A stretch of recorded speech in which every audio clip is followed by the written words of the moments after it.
बोलो शंकर, तुम जिंदा हो ये बात तुमने हम सब से क्यों छुपाई?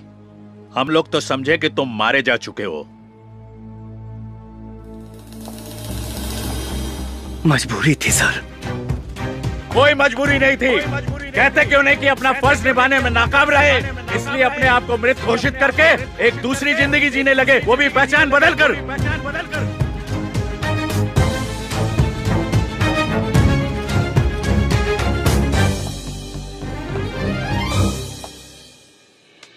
जिसकी पूरी जिंदगी ही छिन गई हो,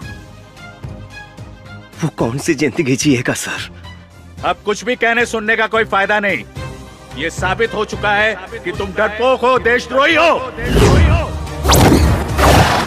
तुमने रॉ एजेंसी की आंखों में धूल झोंका है, हम सबको चीट किया है।